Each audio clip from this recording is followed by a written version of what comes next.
Woman obsessed with my husband tried to break up my marriage, got hit by karma part 2. She asked how everything with Cindy was going, and I asked her how she forgave John for sleeping with Sarah. She lost it because she didn't know. He lies, says he didn't and that my husband got it wrong, that they were just talking. Sandy didn't believe him and then John screamed at me. This is why I kept giving Cindy his number. She would be a better match for him. My husband threw John out and they yelled at each other outside for a while. Turns out John was upset my husband wasn't going out and partying with him. John thought it was me, not allowing my husband to go. But that wasn't true. My husband didn't want to go. He preferred to be home with me and our daughter. The few times he went out with John, I practically had to kick him out of the house to get him to go. John couldn't understand it was my husband who didn't want to go clubbing. My husband has never been a clubbing guy. He hates people and loud music. He kicked John out of our lives that night and husband hasn't spoken to him since. We changed his number one last time and never had any other issues. For her part, Cindy got some serious karma. I couldn't help but laugh when I learned she married a guy a year later, had a kid, and got cheated on, and then he left her for another woman while she was pregnant. I usually don't enjoy others' misfortunes. However, after the hell she put us though, especially during my pregnancy with our second child,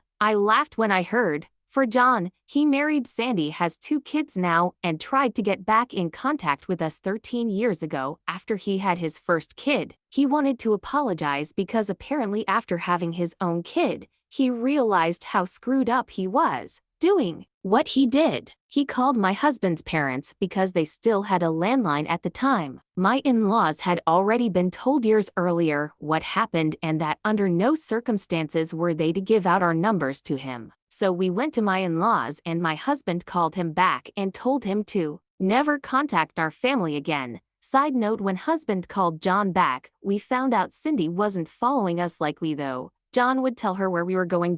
So screw you, John. You and that psycho Cindy.